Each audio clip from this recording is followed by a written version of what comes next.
신약성경 요한계시록 1장 20절로 2장 1절 말씀 봉독해 올려드립니다. 내가 본 것은 내 오른손에 7별의 비밀과 또 7금촛대라.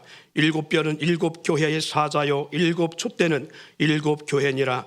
에베소 교회의 사자에게 편지하라. 오른손에는 7별을 붙잡고 7금촛대 사이를 다니시는 이가 이르시되 아멘. 따라합시다. 온전한 예배의 위력. 그래요. 뭔가 좀 제목이 좀 튀고 특별해야 우리가 좀 제목이라도 기억하고 한 주간을 살아갈 수 있는데 제가 그런 면에서는 조금 부족해요. 제목을 정해도 아무리 고민해도 좀 뭔가 좀 이게 좀 스펙타클하고 그리고 어떤 정말 스펙 있는 그런 어떠한 제목이 안 나와요. 그런데 예배를 좀 못해가면 기억하게 할까라고 했을 때에 예배에 위력이 있구나. 위력 있는 예배인 걸 모르는 거 아니죠. 그래서 오늘 이 말씀을 이렇게 정해봤습니다. 제목이 뭐라고요?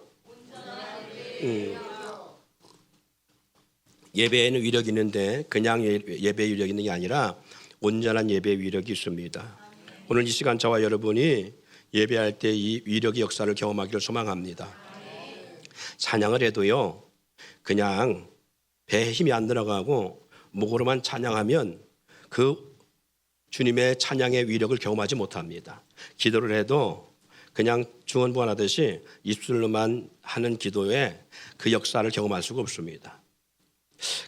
제가 어릴 때에 저를 훈련시켰던 목사님은 고향에서 시골 교회에서 훈련할 때 어떠냐면 비 오는 날 이게 비가 좀 주적주적하게 내리는 날이에요. 그런 날은 이렇게 불이 보여요. 근데 어떤 불이 뭐냐면 여러분 저 도시에는 보기 힘든데 시골 가면 도깨비불이라는 게 있어요. 도깨비불을 본 사람이 있는지 모르겠지만 도깨비불이 보입니다. 근데 도깨비불이 어디 많이 나온 줄 아나요? 그렇지, 묘. 그리고 이렇게 산중 같은 데 많이 보입니다. 왜냐하면 저는 처음에 도깨비불이 진짜 도깨비가 있어서 물론 뭐 도깨비라만 할 수 없지만 영적 어둠의 세력은 있는 건 분명합니다. 그런데 도깨비불의 정체가 뭐냐면 오래된 나무 그것이 썩어서 그 안에 인이라는 것이 생겨요. 사람 몸에도 인이 있듯이 인이 생기는데 그 인이 비와 만날 때 거기서 이렇게 불꽃이 되어서 이렇게 날아가요. 근데 그것이 이제 시퍼런 불꽃이 되어서 탄화되면서 시퍼렇게 이렇게 날아가는데 바람을 타면 비가 와도 이렇게 꺼지지 않고 날아갑니다. 이렇게. 근데 이게 그냥 일직선으로 가는 게 아니라 이렇게 춤춰 날아가요. 그러니까 도깨비 춤추는 것처럼 보여요. 이렇게 그렇게 보이는데 어릴 때는 몇 번 그걸 목격했어요. 그런데 그렇게 비 오는 날 특히 더 잘 보입니다. 왜냐하면 비가 와서 물이 그게 그 안에 인에 물이 이렇게 들어갈 때 나타나는 현상 중에 하나니까. 물은 H2O라고 그러잖아요, 그죠? 그의 성분이 뭔가 맞는가 봐요. 그런데 꼭 비 오는 날 그리고 공동묘지에 한 사람씩 공동묘지에서 자리를 피고 기도를 시켜요. 근데 목사님이 꼭 그렇게 강조합니다. 기도할 때 졸지 마. 그러면 공동묘지가 열려서 귀신이 나와서 너를 잡을 수도 있으니까 절대 졸지 마. 근데 거기 졸 사람 아무도 없어. 누가 졸겠어요 그 상황에. 그리고 두 번째 기도할 때 그냥 억지로 하지 마. 억지로 하면 확 어떤 어둠의 세력이 와서 덮칠 수 있으니까 그러면 일어나려고 해도 못 일어나. 거기 한번 그러면 어둠의 권세에게 잡히게 된다. 그렇게 겁을 줬어요. 그러니까 기도하지 말라 해도 기도가 나와. 통속기도 나오는데 그냥 기도가 아니에요. 이거 죽자 살자 기도하는 거예요. 근데 기도하는 순간에 이게 막 상상이 되잖아요. 근데 막 앞에 기도할 때 앞에 이 무덤이 막 열리고 막 거기 시신이 막 벌떡 일어나는 것 같아 막. 그러니까 얼마나 빡시게 기도하는지 몰라요. 왜? 내가 살아야 되니까. 영적 어둠의 권세를 막 이겨야 되니까. 그럴 때 우리 그 목사님은 또 귀신을 쫓는 그런 능력이 있어갖고 귀신 들리는 사람이 왔어요. 교회에 와갖고 그 사람들을 이렇게 귀신 쫓는 뭐 축사하러 가는 뭐라 하여튼 그런 역사를 했어요. 그러니까 그걸 귀신 들리는 사람도 받겠다. 기도하러 가니까 나도 그렇게 기도하지 않으면 저런 현상이 이렇겠다. 나 귀신 잡혀갖고 나도 귀신 들리겠다. 이러니까 얼마나 빡세게 기도하는지 몰라요. 근데 그때 역사가 일어나요. 방언이 터지고 예언이 터지고 입신 들어가고 환상이 보이고 막 이런 역사가 일어나는 거예요.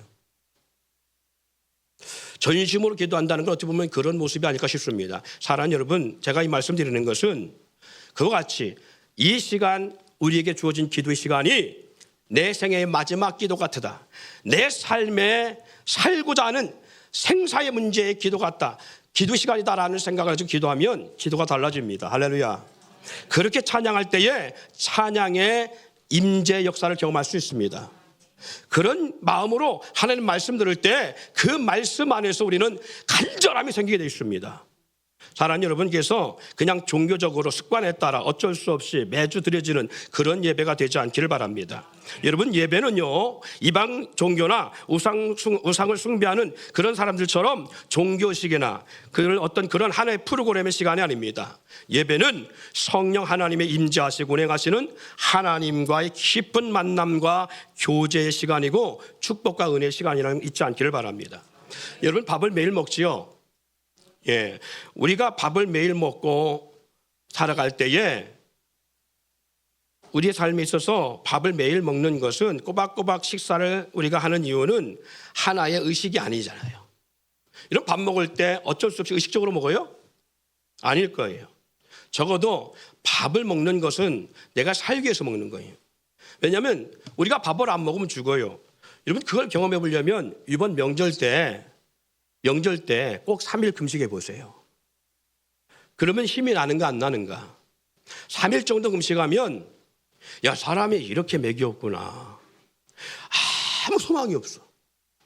그때 알아요. 밥 먹는 게 얼마나 기쁨이라는 거. 네. 제가 참 3일 금식해 본 적이 있습니다. 태어나서 머리털 나고. 고등학교 졸업할 무렵인가. 근데 고등학교 때인가 졸업할 무렵인가 했던데 그 당시 때는 기도원마다 사람들이 몇 터졌어요. 근데 어디 갔냐면 여의도 순복음교회에서 운영하는 오살리 최자실 기념기도원 거기 가서 기도했어요. 저희 누님을 따라서 처음 거기를 가본 거예요. 갔는데 사람들이 그 엄청난 그 큰 성전에 꽉 찼어요. 어쨌든 간에 거기는 금식 기도니까 거기 가서 금식을 하는데 하루는 버틸만 하더라고요. 이틀 때 재니까 눈이 돌아가기 시작해요. 제가 했잖아요. 머리털 나고 처음 금식해 봤다고 그때.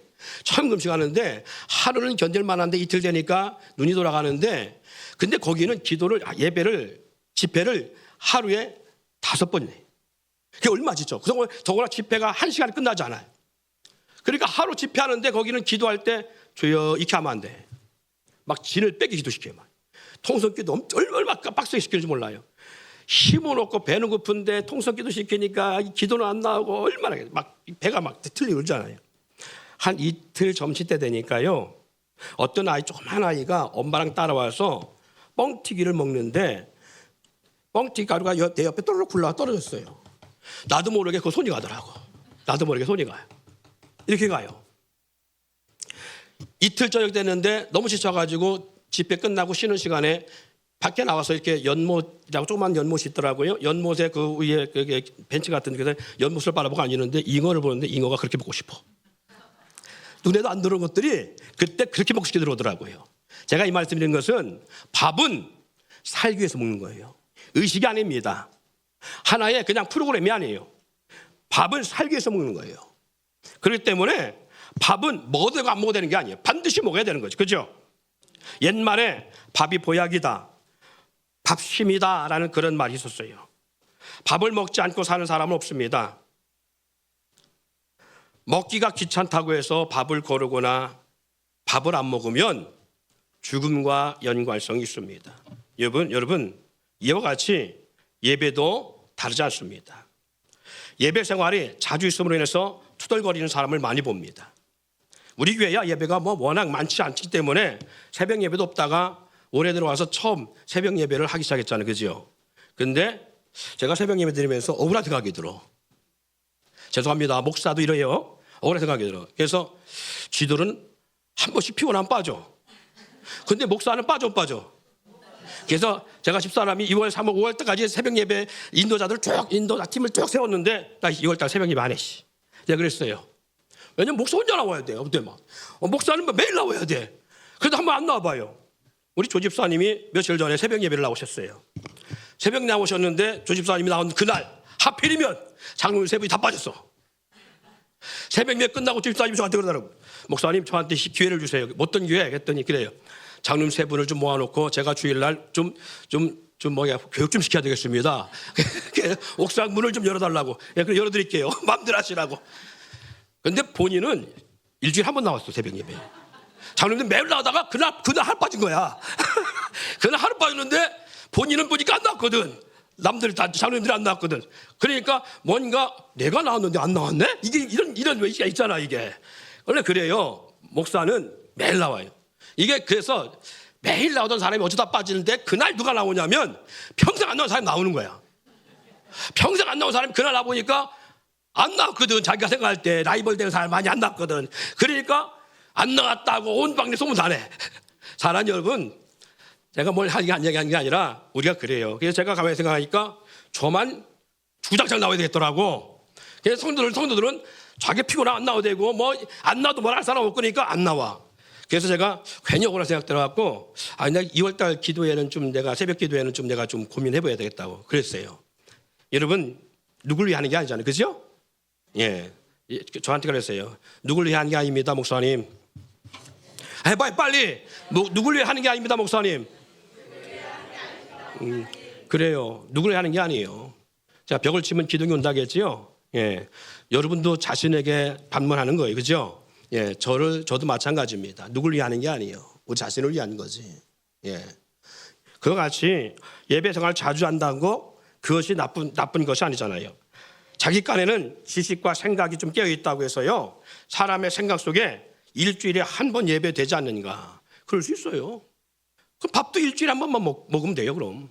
예, 그래서 여러분 예배와 밥을 같이 좀 생각해서 같을 수는 없습니다, 절대. 예배보다 밥이 훨씬 덜 정합니다. 그런데 그럼에도 불구하고 같이 생각하고 저와 여러분들이 꼭 기억할 것은 내가 일주일에 한 번 예배한다. 그럼 여러분 일주일에 한 번 밥 먹으면 돼.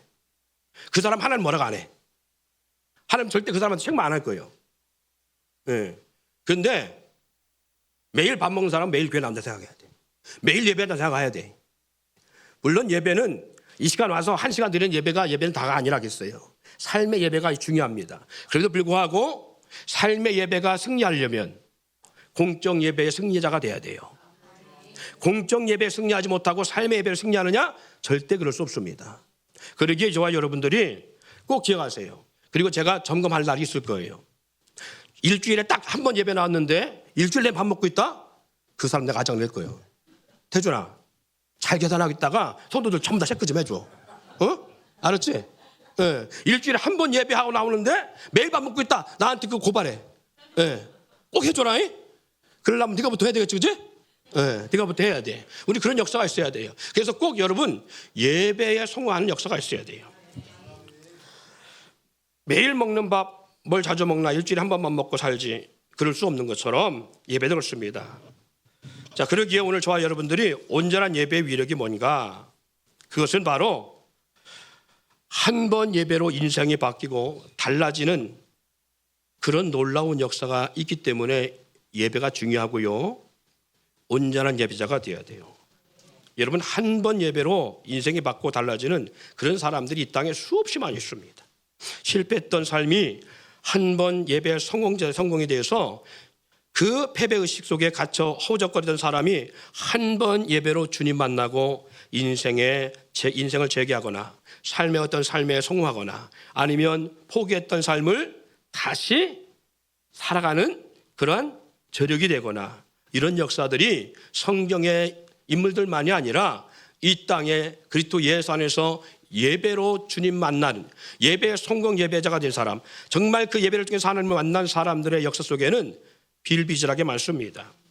그렇다면 과연 예배가 어떤 힘이 있기에 이런 놀라운 삶의 인생의 변화, 전환점과 축복 역사가 주어지는가 하면요, 예배는 제가 서론에 말씀드린 것처럼 하나님의 은혜로 이루어지는 시간이기 때문에 그렇습니다.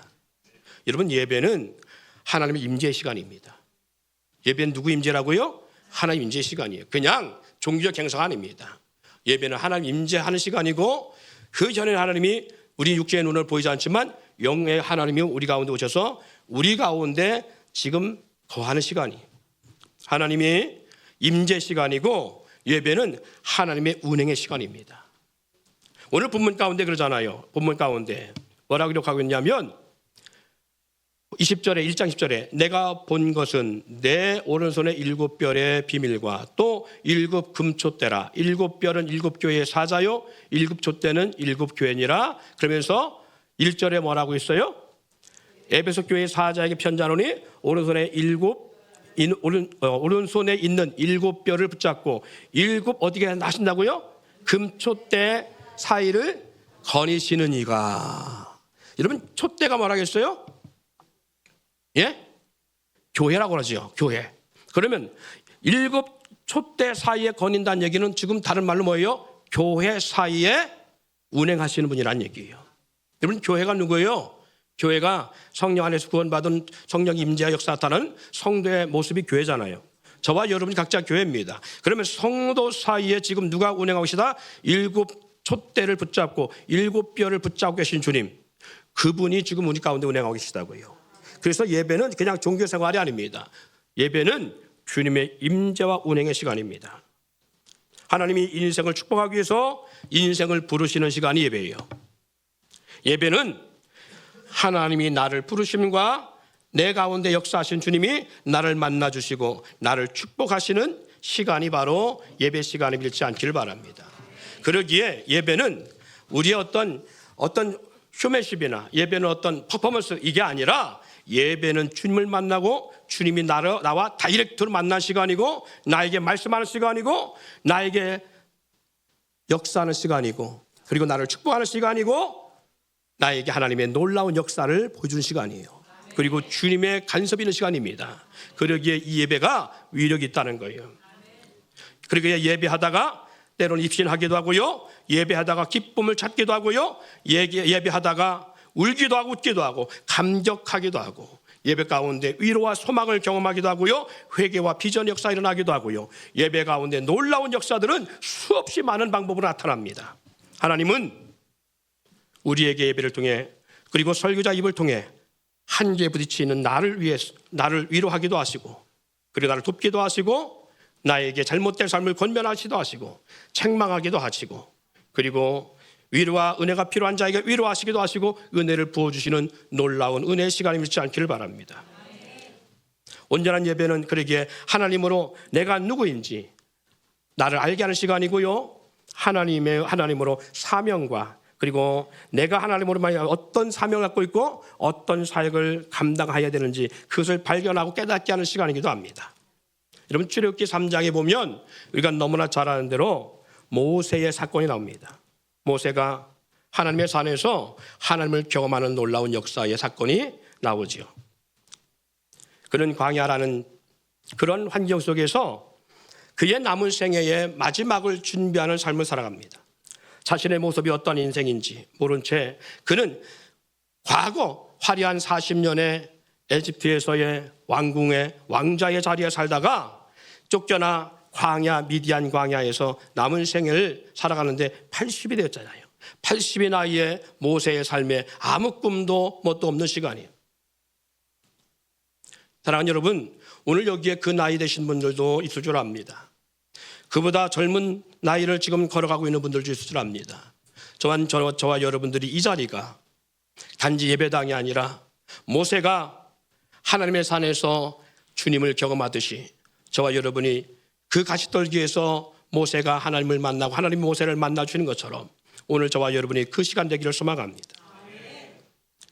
늘 같은 환경, 같은 일, 같은 생활이 반복되어지고 의미 없는 삶을 살아가는 존재감마저 사라져버려 있는 그러한 인생 가운데 젊었을 때의 비전 없어지고 그저 하루하루 지루하게 그렇게 하루를 살아가는 그런 사람, 그런 그가 하나님을 만나면서 놀라운 삶의 변화가 일어나기 시작하죠. 80에 누구도 알아주지 아니하고, 그리고 어떻게 보면 이제는 죽음을 향하여 마지막을 준비해야 될 그런 시점에서 하나님은 그를 부르시고 그 떨기나무 가운데서 주님은 모세를 기다리고 만나십니다. 그리고 모세를 만나신 주님은 하나님의 놀라운 계획과 뜻을 그에게 나타내고 보이십니다. 대부분 80의 나이에서는 삶을 마감하고 과거의 추억을 벗삼아 죽을 날만 바라보며 자기 한 몸 하나 건사하지 못하는 그런 힘든 삶을 살아가야 될 황혼의 늦나이, 그것이 바로 80일 텐데 그 나이에 하나님은 모세를 만나시는데요, 모세가 하나님의 산에서 하나님을 만나 자기 몸을 위함이 아닌 민족을 이끌고 나가는 하나님의 거룩한 계획을 이루어야 될 지도자가 바로 너라고 하고 하나님이 그를 지목하여 불러내실 때에 모세의 삶은 받기 시작했다는 거예요. 예배는 이처럼요, 나의 약한 한계, 나약한 한계에 부딪혀 있는 나에게 하나님은 예배를 통해서 사명과 꿈을 잃어버린 우리들에게 하나님이 그 잃어버린 꿈을 알게 하시고 사명을 깨닫게 하시고 하나님의 손에 붙잡혀 하나님의 역사로 새로운 삶과 능력을 이루어가기 위해서 하나님의 부름을 받는 귀한 시간이 묻지 않기를 바랍니다. 사명과 거룩한 일에 쓰임받을 수 있는 위대한 하나님을 통해 위대한 사명을 발견하는 시간, 그것이 바로 예배라는 사실 잊지 않기를 바랍니다. 그러기에 온전한 예배는요, 하나님으로 축복과 비전을 받는 시간입니다. 우리 창세기 8장 20절 22절 말씀을 한번 찾아 읽어볼까요? 자, 창세기 8장 20절 22절 말씀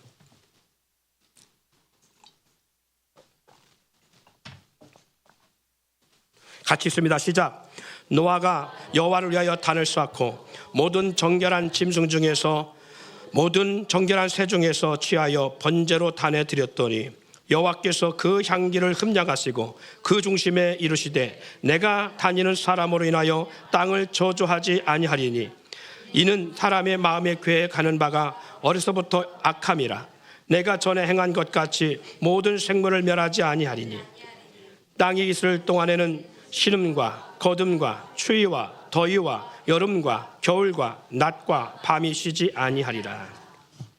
여기 앞절에 보니까 이렇게 써요. 노아가 여호와 하나님 앞에 단을 쌓고 예배를 준비했다는 얘기죠. 그리고 단을 쌓고 모든 정결함 중에서 모든 정결한 새 중에서 취하여 번제로 단에 드렸다는 거예요. 예배했다는 얘기예요. 예배자의 모습으로 와서 하나님 앞에 온전한 예배자로 예배하기 시작했더니 그랬더니 이렇게 말씀하고 여호와께서 하나님께서 그 향기를 흠량하시고 예배에 누가 역사하신다고요? 하나님이. 우리의 드려지는 예배 향기를 누가 흠량하신다고요? 하나님이 흠량하시고 그리고 하나님이 그 중심에 이루시되 그 말은 말씀하셨다는 거예요. 여러분, 예배는 우리가 하나님 앞에 나와 예배할 때에 하나님은 우리의 예배를 흠량하시며 우리 가운데 우리 중심에 우리 심령 속에 말씀하신다는 거예요. 그래서 노아에게 말씀하신 것이 무엇이냐? 개인의 축복, 족속의 축복, 우주의 축복을 말씀하십니다. 그리고 축복하십니다. 하나님 첫 번째는 하나님의 예배를 흠량하셨고 노아로 말미암아 민족을 태동케 했다라는 거예요. 그리고 족속을 이어갔다는 거예요. 생육하고 번성하는 그런 중단 삶의 축복 역사 이루어가겠다는 거예요. 우주의 축복, 사람으로 인해서 땅의 심판을 더 이상 물로 하지 않게 따라가는 하나님의 결심이 노아 예배 가운데 나타납니다. 하나님 여러분, 이와 같이 예배는 단지 나 하나만이 아니라 내 가정과 내 가문과 이 나라와 민족, 나아가 세계 열방을 향한 하나님의 계획에 함께하는 시간임을 잊지 않기를 바랍니다. 여러분, 이게 노아만인 것이 아니라 아브라함도 마찬가지였습니다. 아브라함도 창세기 15장에 그가 예배할 때에 하나님이 아브라함에게 나타나 말씀하시는 데에 내가 너로 큰 민족을 이룰 것이다. 그리고 하신 말씀이 약속의 땅 가나안의 비전을 주셨고요, 약속의 성취를 위해서 이스라엘을 이방 땅에 숨겨줄 것이라는 것을 미리 말씀하십니다. 창세기 15장에서는요 아브라함이 100세가 되기 전이잖아요. 약속의 땅 가나안에 들어간 후에잖아요. 그러니까 아브라함이 자식을 낳기 전입니다. 무자한 가운데 있습니다. 그런데 하나님께서 이 아브라함에게 말씀하시는 것이 뭐냐? 이미 600년 아니 수백 년 후에 이루어질 역사, 애굽에서 400년 종이 될 것과 광야 40년 걸어갈 길과 약속의 땅에서 어떤 삶을 살 것과 그리고 이스라엘이 어디까지 땅에서 어디 땅까지 이스라엘 땅이 될 것이라고 하는 이 거대한 비전이 예배 가운데 나타나요. 그 창세기 15장이 이렇게 말씀합니다. 그가 예배할 때에 하나님은 예배자의 아브라함에게 나타나서 이렇게 말씀합니다. 아브라함이 이르시되 너는 반드시 알라. 내 자손이 이방에서 객이 되어 그들을 섬기겠고 그들은 400년 동안 내 자손을 괴롭히리니 그들이 섬기는 나라를 내가 징벌할지며 그 후에 내 자손이 큰 재물을 끌고 나오리니 너는 장수하다가 평안의 조상에게로 돌아가 장사될 것이라. 내 자손은 4대 만에 이 땅으로 돌아오리니 라고 말씀합니다. 이러면서 하나님은 그 지경이 얼마나 될 것인가를 말씀합니다. 사랑하는 여러분, 이와 같이 예배는 단지 종교생활이 아니에요. 예배는 단지 우리가 이 시간 잠깐 시간 때우고 가야 될 시간이 아닙니다.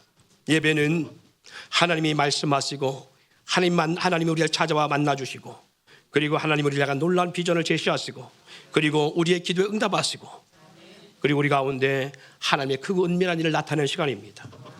하나님으로부터 받으시고 찾으시는 온전한 예배는요, 이처럼 자기 인생뿐만 아니라 가정 그리고 자손, 족속, 나아가 나라와 민족과 열방과 세계가 복을 받게 되는 축복의 시간이 바로 예배입니다. 그래서 예배를 쉽게 생각하지 마세요. 그리고 예배를 무시하지 마세요. 존귀한 예배를 크게 귀하게 여기지 않는 이유는 바로 종교적으로 치부되기 때문에 그렇습니다. 그냥 종교 생활로 치부하기 때문에 존귀한 예배가 되지 않고 이 예배가 얼마나 우리 인생의 중요한 시간인가를 생각하지 못하는 거예요. 그건 사단이 우리의 생각 가운데 그렇게 생각하게 하기 때문인지도 모릅니다. 예배의 대상인 하나님을 나의 수준과 나의 능력 정도로 보지 않기를 바랍니다. 하나님은 나의 예배를 통해 나의 가정, 족속, 열방을 축복하고 있음을 잊지 않기를 바랍니다. 그래서 우리는 예배에 목숨 걸어야 돼요.